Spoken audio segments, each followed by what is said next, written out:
Hello everyone, Radhe Radhe. कैसे हो आप सब लोग? स्वागत करती हूँ आप सब लोगों को एमपी ब्लॉगर सुमन में। सबसे पहले मेरा ब्लॉग स्टार्ट हो रहा है मॉर्निंग से। तो मॉर्निंग का सारा काम हो चुका है, जैसे कि टिफ़िन बन चुका है और जो भी काम होना था वो हो चुका है। फिर मैं यहाँ पे क्लीनिंग करने के लिए आ गई थी, क्योंकि सुबह क्या होता है कि टिफ़िन बनाना होता है ना, तो जल्दी जल्दी जल्दी जल्दी बना बनू के निपटा देती हूँ, मतलब इनको भेज देती हूँ काम पर। फिर उसके बाद मैं अपने काम में लग जाती हूँ, जैसे कि किचन को क्लीन करना हो गया, गैस को क्लीन करना हो गया, पानी वानी के बॉटल भर के रखना, झाड़ू पोंछा कचरा, बहुत सारा काम होता है हम हाउसवाइफ के लिए।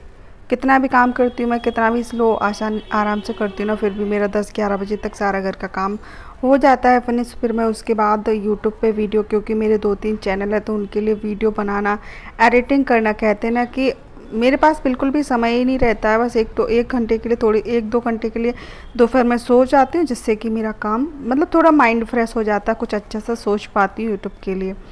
तो अगर आप लोगों को मेरा वीडियो अच्छा लगता है तो प्लीज़ एक लाइक किया करो, शेयर किया करो, बस यही आशा है आप लोगों से। तो चलिए फटाफट से हम यहाँ पे अच्छे से क्लीन कर दे रहे, गीले कपड़े से स्लिप को पोंछ दे रहे, जिससे कि इसमें थोड़ी बहुत भी कुछ अगर चिकनाहट या फिर कुछ होगा उस वो अच्छे से क्लीन हो जाएगा, ठीक है। और सुबह सब्जी बनाई थी हमने, सब्जी रोटी और चाय नाश्ता सारा सब बना बनू के बस फ्री हो गए हैं। अभी सब्जी इसमें थोड़ी सी बची है, तो इसको हम करके रख देते हैं इसमें, ठीक है। आज हमने आलू और बैंगन की सब्ज़ी बनाई थी। आलू डाला था, एक बैंगन डाला था। बहुत ही अच्छी सब्ज़ी बनती है आलू बैंगन की, बहुत ज़्यादा टेस्टी। हम लोगों को तो पसंद है, बहुत लोगों को नहीं पसंद होती है। तो ये देख लीजिए, अभी मेरे पतिदेव काम पे चले गए हैं और मैं लग गई थी अपने कामों पर। जो भी बहुत सारा सामान इधर उधर हो जाता है ना, उसके बाद फिर मैं क्या करती हूँ, और उसके बाद फिर मैं थोड़ा सा सामान लेकर आई थी रात को, जो कि मैंने निकाला नहीं था। तो मैंने कभी निकाल के इसको आप लोग को दिखा देते हैं कि मैं क्या क्या सामान लेकर आई थी। तो ये है चिवड़ा बनाने का जो सामान है वो लेकर आई थी, ये नमकीन, और ये है मकई का पोहा। जैसे सादा पोहा होता है ना, वैसा ये मक्का का पोहा होता है। क्या बोलते हैं उसको, जो दूध में डाल के खाते हैं, कॉर्नफ्लेक्स, वैसा ही होता है। कॉर्नफ्लेक्स ही होता है एक तरीके का। उसको हम मक्के उसको फ्राई करके ना, और लाई में डाल के, लाई को हल्का सा फ्राई करके बस उसमें डाल देते हैं। तो ये देख लीजिए, मैं लेकर आई थी डिटॉल का हैंड वॉश था। तो मैं इसमें एक्सपायरी डेट ढूंढ रही थी, मगर इसमें एक्सपायरी डेट मिली ही नहीं। ये देख लीजिए, तो नहीं मिल रही थी। मैंने कहा छोड़ो, कोई बात नहीं।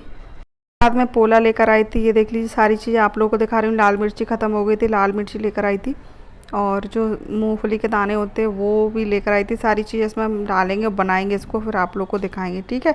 तो सारा सामान मैंने निकाल के रख दिया था, ये देख लीजिए। और उसके बाद मैं पहुंच गई बगल वाली के घर, क्योंकि वो बना रही थी मक्के की रोटी, कुछ अलग तरीके से, नए तरीके से।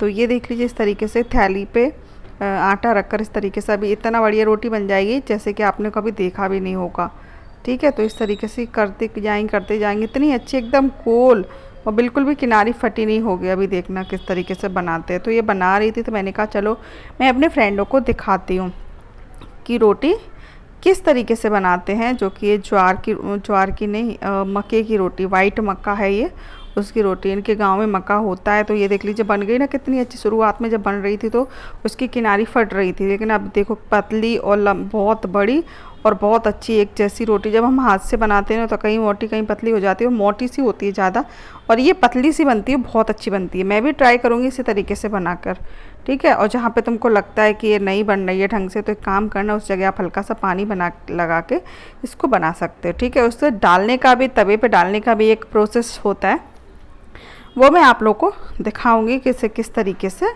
बनाना है। जब पानी की जरूरत हो तो थोड़ा पानी डाल दो। तो मैं तो हाथों से ही लगाते हैं पानी नहीं। हाँ हाँ जैसे गेहूं की रोटी थी ना, वैसे मेरी फूल की रोटी होती थी, ये चावल की। पहले तो ऐसे मैं हाथ से ही डालती, लेकिन ये अच्छा आटा नहीं है, तो ऐसे डाल देती, फिर ये निकालो, लेकिन यहाँ से सब निकाल देती हूँ। नहीं तो चिपक जाए कहीं तब से। हाँ सही बात है। तो तुम्हारे यहाँ तो खाना बनने की तैयारी।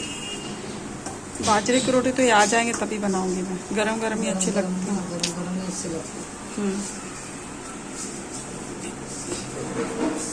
क्या रोटी कुछ जल्दी बन जाती है, तो रोटी वोटी बन रही थी, और उसके बाद फिर मैं यहाँ पर आ गई थी। ये देख लीजिए, मैंने थोड़ी छोटी करी थी, यहाँ तो 1-2 बाल यहाँ पे गिर गए थे, तो मैंने कहा इनको उठा के अपने बाल इस डिब्बे में मैं बाल भर के रख दूँ। क्या होता है कि बाल इधर उधर मिलते हैं तो बहुत ज़्यादा वो रहता है, तो अच्छे नहीं लगते। तो मैं एक काम करती हूँ, जितने भी बाल हैं मैं इसमें भर के रख देती हूँ। और ये है जैसे कि गेंदा के फूल हमने यहाँ पे उनको सजाया था जन्माष्टमी पे, लेकिन हमने सोचा ये सूख जाएंगे ना तो उनको हम उगाने के लिए रख देते, मतलब बीज के तौर पे इनको यूज़ करेंगे। लेकिन क्या हुआ, जब मैंने इनके जो बीज होते हैं ना वो काले काले से जो पंखड़ी के नीचे होते हैं ना, वो बहुत ज़्यादा एकदम वाइट वाइट से लग रहे थे। वाइट होते वो पके हुए नहीं होते, एकदम काले होते, वो ही उगते हैं। तो मैंने कहा इनको रखने का कोई फ़ायदा है नहीं।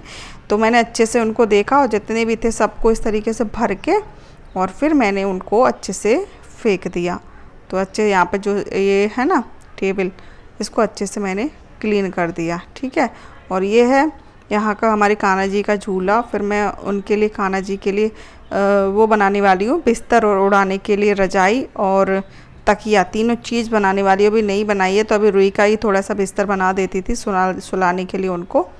तो चलिए यहाँ की सफाई कर ले रही हूँ फटाफट से, और फिर मुझे खाना भी बनाना है। अभी खाना नहीं बना है, मेरा खाना बाकी है अभी, क्योंकि अभी बस मैं बाहर बगल वाले के घर बैठी हुई थी, तो उनके घर खाना बन रहा था, तो देख रही थी कि वो किस तरीके से रोटी बनाते हैं। उनके घर जो मक्के की आटे की रोटी बनती है वो इसी तरीके से वो बहुत इजीली बना लेती हैं। हमको नहीं बनाना आए, आप लोग को नहीं बनाना आए, तो आप इस तरीके का यूज़ करके बना सकते हो। तो चलिए अब हम अच्छे से यहाँ से क्लीनिंग कर लेते, झाड़ू कर लेते, क्योंकि थोड़ा बहुत तो गिरता ही है ना। यहाँ पे कुछ भी झाड़ू पोंछा करते तो थोड़ा बहुत तो भैया फैलता ही है। तो इसको हम अच्छे से झाड़ू लगा कर क्लीन कर दे रहे हैं, और फिर आप लोगों से मिलूँगी थोड़ी सी देर में यहाँ का अच्छे से झाड़ू वाड़ू लगाने के बाद। वैसे आप लोगों को मेरा वीडियो कैसा लगता है? अगर अच्छा लगता हो तो एक बस वही बोलूँगी, सब्सक्राइब ज़रूर कर लेना। आज के ज़माने में कोई किसी का कुछ नहीं है, कहने को तो बस दिखावे के रिश्ते होते हैं। कोई किसी को, हाँ जिसको कोई अपने मन से समझेगा, मन से मानेगा, उसके लिए कुछ करता है, नहीं तो इस ज़माने में कोई नहीं किसी का करता। बस भैया जो भी है, मैं तो ये बोलती हूँ कि जो कुछ भी कर रहे हो वो करने से पहले भगवान से डरो। जब भगवान अपना न्याय करने आएंगे ना तो सब एकदम बराबर कर देंगे, ठीक है। तुम्हारे करने से कुछ होता नहीं है। जब इंसान कहे मैं ऐसा करूँगा वैसा करूँगा, उससे कुछ नहीं होता भैया। जो तुम्हारे हाथ में है तब तुम अपनी मर्ज़ी से करोगे, और जब भगवान के हाथ में पहुंच जाएगा फिर तुम क्या करोगे? एक का अगर 2 बच्चे हैं, एक का हक छीन के दूसरे को दोगे, तो दूसरे वाले बच्चे के जो मन से बद्दुआ निकलेगी वो लगेगी तुम्हें, तब क्या होगा? हाय निकलेगी वो लगेगी, फिर क्या होगा ये बताओ। आजकल पता नहीं कैसे कैसे माता पिता होते, मुझे खुद भी नहीं पता भैया। मैं तो देख देख के बहुत ज़्यादा वो हूँ परेशान। अगर 2 औलादें होती हैं तो एक को प्यार करते, एक को करते नहीं है। एक लड़के को प्यार करते, एक बहू को प्यार करते हैं। जैसे कि आपने वो सुना था ना, क्या नाम था उन गुरु का, कुछ अनिरुद्ध आचार्य जी थे ना, वो बता रहे थे ना, एक उन्होंने कथा कही थी जगह के, माँ बाप भी हमेशा, बच्चे गलत नहीं होते, माँ बाप भी गलत होते हैं। माँ बाप भी एक ही साइड चलते हैं। माँ बाप भी एक बच्चे को, एक बहू को, एक नाती पोती को प्यार करते, दूसरे बच्चों को प्यार नहीं करते। दूसरे बच्चों को बस लेने के लिए इस्तेमाल करते हैं कि भैया लाओ कमा के पैसा हमें दो, लाओ करके हमें दो, हमारे लिए करो और हम इसके लिए करें, बस ये होता है। लेकिन एक बात, जब तक तुम्हारे हाथ में सब कुछ है तब तक तुम करोगे। अपने लिए नरक का द्वार खोल रहे हो। खुद उन्होंने कहा था, अनिरुद्ध आचार्य हैं, उन्होंने खुद कहा था कि तुम अपने हाथों से अपने लिए नरक का द्वार खोल रहे। तुम्हारी दोनों औलाद तुमने ही पैदा करी हैं, फिर भी तुम भेदभाव करोगे, तो जो जिसके साथ भेदभाव करोगे उसके मन में ऐसे कभी ना कभी तो बद्दुआ निकलेगी जो तुम्हें लगेगी। जो इंसान दुखी होता है उनके मन से कुछ भी निकले, दुआ या बद्दुआ, वो ज़रूर लगती है, ठीक है। भगवान से डरो, ये मत सोचो कि मुझे कौन देख रहा है, मुझे कौन पनिश करेगा, मुझे कौन दंड दे सकता, कोई नहीं।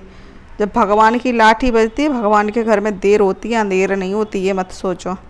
जिसके साथ तुम अन्याय कर रहे हो ना, उसको न्याय करने के लिए भगवान साक्षात आते हैं नीचे, और बढ़िया है करो। और उसके बाद फिर हम झाड़ू लगा रहे थे, हमने कहा अच्छे से पूरे में क्लीनिंग कर देते हैं।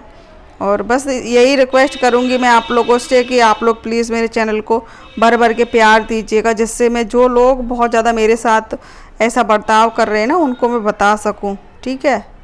बस इतनी सी प्रार्थना है आप लोगों से, इतनी सी रिक्वेस्ट है, करने दो क्या भैया। अपनी कहते ना कि एक जो हाउसवाइफ होती है अपने मन में बहुत ज़्यादा दुख दर्द दबाए रखती है, हमेशा कहती नहीं है, लोगों को सुनाती नहीं है, ठीक है। तो बस वही मैं ये नहीं कह रही हूँ कि मेरी हर हाउस वाइफ का यही टेंशन होता है, और यही सच्चाई भी है। किसी से तुम पूछ लेना अगर मेरी बात गलत निकले तो, क्योंकि ऐसा ही होता है, हर लोग ऐसा ही करते हैं। वो डरते नहीं है भगवान से कि भगवान क्या करेगा, लेकिन हाँ तब डरते हैं जब होने लगता है, जब वो सोचते हैं ना कि अब हो रहा है, तो तब डरते हैं, जब होने लगता है तब। तो आज का ब्लॉग हमारा इतना ही है। अगर अच्छा लगे तो लाइक शेयर सब्सक्राइब करना, और मैं मिलूँगी आप लोगों से नेक्स्ट वीडियो में। सारी चीज़ें खुल के बताऊँगी, मुझे अब किसी से कुछ नहीं है।